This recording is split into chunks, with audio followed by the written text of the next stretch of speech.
ในท่ามกลางบรรยากาศที่ทั่วภาคทั่วรัฐทั่วกำลังประกบอาวุธและทั่วปวงชนลาวทั้งชาติพร้อมเบิกบานมวลซืนและสุ่มจิตใจเข้าในการสร้างผลงานเพื่อกำลังภาพต้นวันประวัติศาสตร์สำคัญของชาติในตอนเช้าของวันที่ 6 มังกร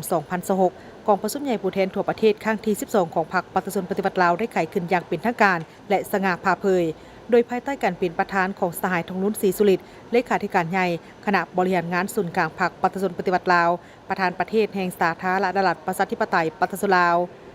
กองประชุมครั้งนี้มีผู้แทนสมบูรณ์ที่ได้รับการเลือกตั้งมาจากบรรดาคณะพรรคกระทรวงองค์การเทียบเท่าและท้องถิ่นในขอบเขตทั่วประเทศเข้าร่วมทั้งหมด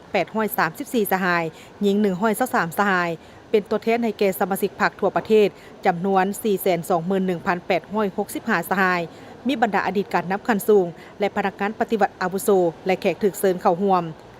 ในสุนทรโพธิ์กล่าวไขของประชุมสหายทองนุ่นศรีสุริตได้เน้นหนักถึงความหมายสำคัญทางด้านประวัติศาสตร์ของกองประชุมใหญ่ผู้แทนทั่วประเทศครั้งที่ 12เป็นขีดหมายแห่งการสืบต่อบูรณะระบบประชาธิปไตยประชาชนให้นักแน่นและก้าวขึ้นสู่จุดหมายสังคมนิยมอย่างเสมอต้นเสมอปลายกองประชุมครั้งนี้ดำเนินไปภายใต้คำขวัญยกสูงบทบาทการนำพาที่เข้มแข็งของพรรคตั้งหน้าสร้างเศรษฐกิจเอกราชเป็นเจ้าตนเองสืบต่อบูรณะระบบประชาธิปไตยประชาชนให้นักแน่นก้าวขึ้นสู่สังคมนิยมหน้าที่สำคัญอันหนึ่งอีกของกองประชุมใหญ่แมน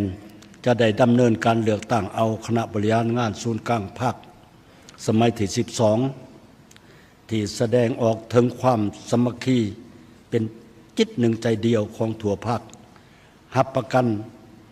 ลักษณะสืบทอดเปลี่ยนแทนและเฮ็ดให้ท่านแถวการนำขันยุทธศาสตร์ของศูนย์กลางภาคเฮานับมือนับนุ่มแนนเต็มไปด้วยสติปัญญา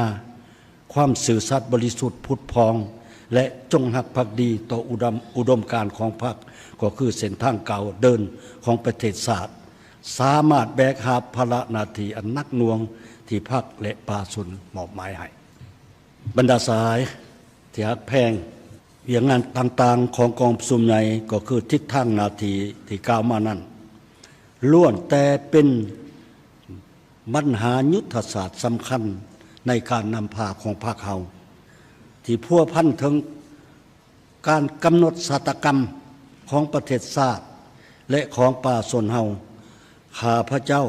มีความเสื่อมั่นอย่างและมีความหวังอย่างยิ่งว่าบรรดาสหายผู้แทนของกองประชุมจะเสิร์ชสู่ความรับผิดชอบการเมืองให้สูงขึ้นเสริมขยายประชาธิปไตยอันแข็งอย่างแข็งแรงสุมจิตสุมใจสุมสติปัญญาเขาในการค้นคว้าคิดงำและประกอบความคิดความเห็นเพื่อปรับปรุงบูรณะแนวทางแผนนโยบายให้ถูกต้องสอดคล้องและแท้กับความเป็นจริงตกลงปัญหาต่างๆที่กองประชุมยกขึ้นด้วยมานะจิตปฏิวัติบุกเฮ็ดให้กองประชุมใหญ่ของพรรคเฮาบรรลุผลสำเร็จตามจุดประสงค์และระดับขานหมายที่วางไว้ทุกประการในนามคณะประธานกองประชุมใหญ่ข้าพเจ้าขอประกาศไขกองประชุมใหญ่ผู้แทนทั่วประเทศครั้งที่ 12ของพรรคประชาชนปฏิวัติลาวอย่างเป็นทางการนับแต่เวลานี้เป็นต้นไปขอขอบใจสหายทองนุ่นศรีสุริตได้สืบต่อเสนอห่างโครงการการเมืองของพรรคห่างรายงานการเมืองของคณะบริหารงานศูนย์กลางพรรคสมัยที่ 11โดยได้ยกให้เห็นผลสำเร็จที่พ้นเด่นในระยะ 5 ปีผ่านมาสามารถปกปักรักษาอธิปไตยและความมั่นคงของชาติไว้ได้อย่างมั่นคงเศรษฐกิจยังรักษาการเติบโตอย่างต่อเนื่องและสามารถประคับประคองบ่ให้ตกเข้าสู่ภาวะวิกฤตการณ์นอกจากนี้ยังมีผลสำเร็จในการปรับปรุงกงจักรรัฐให้กระทัดรัดพัฒนาทรัพยากรมนุษย์และยกสูงบทบาทของประเทศชาติในเวทีสากลเคียงคู่กันนั้นก็ยังมีสภาพการเสื่อมถอยทางด้านคุณทาสการเมืองและจรรยาบรรณของพนักงานจำนวนหนึ่งความยุ่งยากด้านเศรษฐกิจการเงินยังเป็นสิ่งท้าทายใหญ่การผลิตเพื่อทดแทนการนำเข้าและการหันเป็นทันสมัยอย่างซักซ่าสาเหตุเป็นมาจากการพันขยายมติบางด้านยังบ่ทันแท้ถึงกับตัวจริงกงจักรบางส่วนยังขาดประสิทธิภาพและมีลักษณะอาชญาสิทธิ์จากสาเหตุและบทเรียนที่ถอดถอนได้นั้นต้องยึดมั่นในหลักการเปลี่ยนแปลงใหม่อย่างรอบด้านและต่อเนื่องยกสูงความเป็นแบบอย่างของผู้นำสร้างเศรษฐกิจที่เพิ่งตนเองและเสริมขยายประชาธิปไตยภายในพรรค ส่วนทิศทางและหน้าที่ในต่อหน้าฮอดปี 2055 แม่นสู่ชนพัฒนาให้สาธารณรัฐประชาธิปไตยปฏิรูปลาวเป็นประเทศกำลังพัฒนาที่มีรายรับปานกลางสูงและยาแต่ปี 2016 ถึง 2035 เน้นการบูรณะระบอบประชาธิปไตยปฏิรูปให้นักแน่นรับประกันเสถียรภาพทางด้านการเมืองและพัฒนาเศรษฐกิจสังคมตามทิศสีเขียวและยืนยง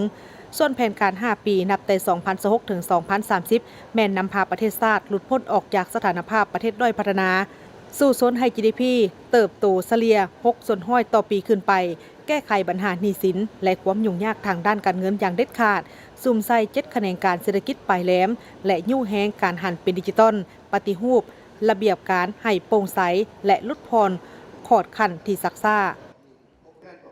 จากนั้นสหายสอนไซศรีพันดอนกรรมการกรมการเมืองศูนย์กลางพรรคนายกรัฐมนตรีก็ได้เสนอห่างแผนพัฒนาเศรษฐกิจสังคมแห่งชาติ5 ปีครั้งที่ 10และสหายคำพันธ์พรหมทัศน์กรรมการกรมการเมืองศูนย์กลางพรรคคณะเลขาธิการศูนย์กลางพรรคก็ได้เสนอห่างกฎระเบียบของพรรคฉบับปรับปรุงส่วนตอนบ่ายกองประชุมก็ได้รับฟังการประกอบคำคิดเห็นในหัวข้อต่างๆจาก10ภาคส่วนคือคณะจัดตั้งศูนย์กลางพรรคหัวข้อยกสูงบทบาทและความสามารถนำพาที่เข้มแข็งของพรรคองค์คณะพรรคแขวงจำปาสักหัวข้อหันลงก่อสร้างรากฐานการเมืองติดพันกับการพัฒนาชนบทรอบด้านและแก้ไขความทุกข์ยากอยู่แขวงจำปาสัก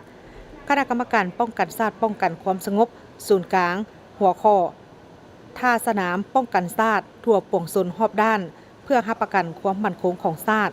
องค์คณะพรรคแขวงสิงห์บุรีหัวข้อบทเรียนการรักษาความสงบตามชายแดนอยู่แขวงสิงห์บุรีองค์คณะพรรคกระทรวงการเงินหัวข้อสร้างเศรษฐกิจมหาภาคให้ขยายตัวต่อเนื่องและยืนยงองค์คณะพรรคแขวงอุดมไซหัวข้อบทเรียนการส่งเสริมการลงทุนทางภายในและต่างประเทศอยู่แขวงอุดมไซองค์คณะพรรคสภาแห่งชาติหัวข้อยกสูงบทบาทของสมาชิกสภาแห่งชาติในการสร้างนิติกรรมให้มีคุณภาพสูงและบทบาทการกวดกาของสภาองค์คณะพรรคนครหลวงเวียงจันทร์หัวข้อพัฒนานครหลวงเวียงจันทร์เป็นศูนย์กลางด้านการเมืองเศรษฐกิจวัฒนธรรมสังคมของประเทศองค์คณะพรรคแขวงเซกองหัวข้อการปลูกกาแฟเป็นสินค้าของครอบครัวตัวแบบอยู่แขวงเซกองการไขกองประชุมใหญ่ครั้งที่ 12 ของพรรคในครั้งนี้บ่เพียงแต่เป็นเหตุการณ์การเมืองที่สำคัญสูงสุดของพรรคเฮาเท่านั้นหากยังแมนความมุ่งหวังและเป็นบาทเลี้ยวสำคัญในการนำพาประเทศชาติก้าวไปสู่ความพัฒนาถาวรประชาชนห่างมีผาสุขสังคมมีความยุติธรรมและศิวิไลซึ่งจะได้มีการเลือกตั้งเอาคณะบริหารงานศูนย์กลางพรรคสมัยที่ 12 ที่เป็นองค์การนำพาสูงสุดของพรรคเพื่อสืบต่อภารกิจ4นำพาประเทศชาติในระยะใหม่ให้บรรลุตามจุดหมายที่วางไว้